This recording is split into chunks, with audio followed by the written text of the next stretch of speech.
Assalamualaikum warahmatullahi wabarakatuh. Perkenalkan, saya Wardah Mufida dari kelas 1B D3 Administrasi Bisnis dengan NIM 35124047. Kutipan motivasi hari ini: integritas adalah hal yang benar bahkan ketika tidak ada yang melihat. Dari C.S. Lewis. Pokok-pokok bahasan ada di bawah sini. Yang pertama, apa itu fraud? Yang kedua, hubungan antara etika bisnis dan fraud. Yang ketiga, triangle atau segitiga fraud. Yang keempat, aturan hukum kejahatan fraud. Yang kelima, bagian-bagian fraud. Yang keenam, cara menanggulangi fraud. Yang ketujuh, aspek hukum fraud. Dan yang kedelapan, pencegahan fraud. Apa sih itu fraud? Fraud adalah tindakan kecurangan yang sengaja atau secara sadar dilakukan untuk menguntungkan diri sendiri atau kelompok. Tindakan tersebut merupakan tindakan yang melawan hukum dan merugikan pihak-pihak yang lain juga. Fraud juga merupakan penyalahgunaan kedudukan seseorang untuk memperkaya diri sendiri atau untuk menyalahgunakan sumber daya atau aset organisasi. Yang kedua, hubungan antara etika bisnis dan fraud memiliki hubungan yang erat karena etika bisnis berperan dalam membangun standar perilaku yang mengedepankan kejujuran, tanggung jawab, dan integritas dalam aktivitas bisnis. Etika bisnis juga bertujuan untuk mendorong perusahaan dan individu agar menjalankan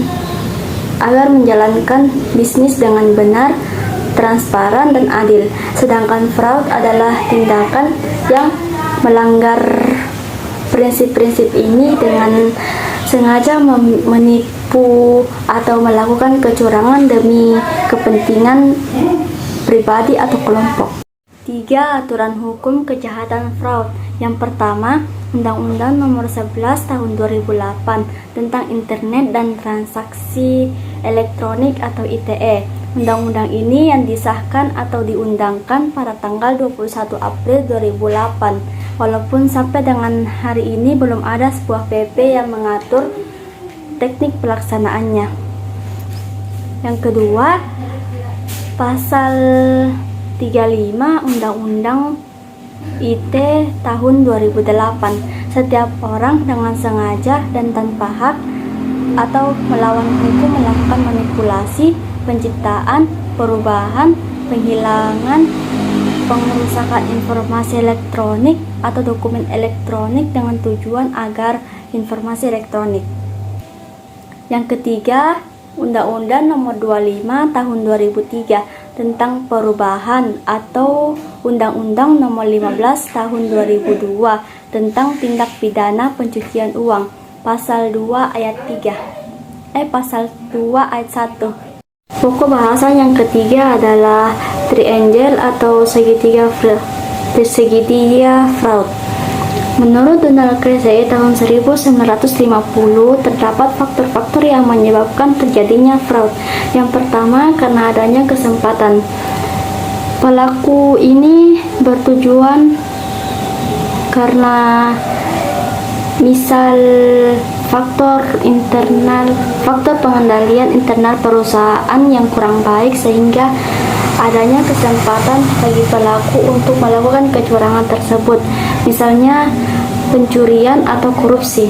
Yang kedua, karena adanya tekanan dari atasan, lingkungan atau staf-staf yang lainnya yang membuat dia akhirnya melakukan kecurangan tersebut.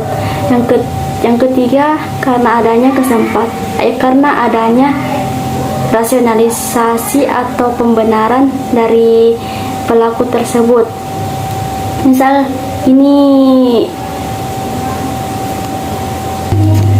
yang ketiga, rasionalisasi atau pembenaran akan mengulang kembali kejadian tersebut karena merasa dia tidak bersalah akan hal tersebut.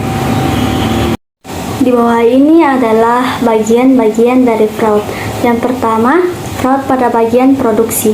Alih-alih menjaga atau merawat stok barang Anda, karyawan yang bertugas di gudang justru bisa sangat leluasa untuk dapat mengambil dan membawa pulang barang yang Anda miliki.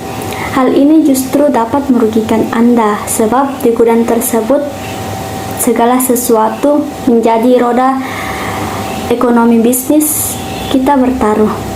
Yang kedua, fraud pada bagian pemasaran.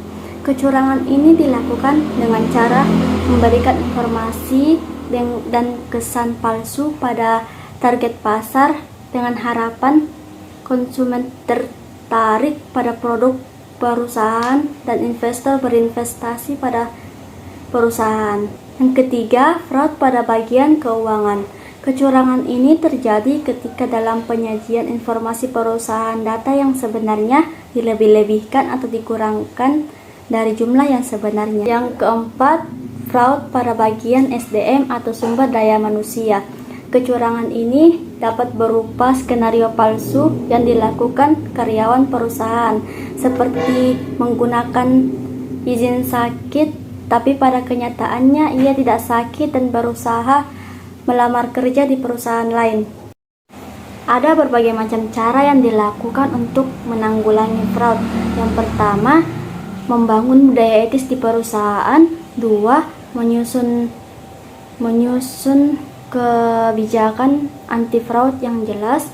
Ketiga, memberlakukan sistem pengendalian internal. Keempat, mengadakan pelatihan anti fraud. Dan kelima, memberikan sanksi yang tegas. Mengatasi fraud membutuhkan kerjasama dari semua pihak di perusahaan, mulai dari pemimpin dan staf yang lainnya. Aspek hukum fraud. Yang satu, undang-undang yang mengatur fraud, yaitu KUHP atau Kitab Undang-Undang Hukum Pidana. Undang-Undang Nomor 31 Tahun 1999 tentang pemberantasan tindak pidana korupsi, dan Undang-Undang Nomor 8 Tahun 1995 tentang pasar modal. Yang kedua, sanksi hukum bagi pelaku fraud, yaitu sanksi pidana dan ganti rugi. Yang ketiga, peran lembaga pengawas, yaitu Komisi Pemberantas Korupsi atau KPK dan Otoritas Jasa Keuangan atau OJK.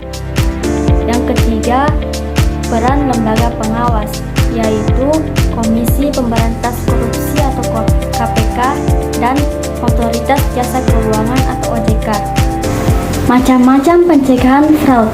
Yang pertama, membangun struktur pengendalian yang baik. Kedua, mengefektivitas aktivitas pengendalian. Ketiga, meningkatkan kultur organisasi. Keempat, mengefektivitas fungsi internal audit. Dan yang kelima, memberikan sanksi yang tegas kepada mereka yang melakukan kecurangan dan memberikan penghargaan kepada mereka yang berprestasi. Sekian video dari saya. Apabila ada kesalahan mohon dimaafkan. Assalamualaikum warahmatullahi wabarakatuh.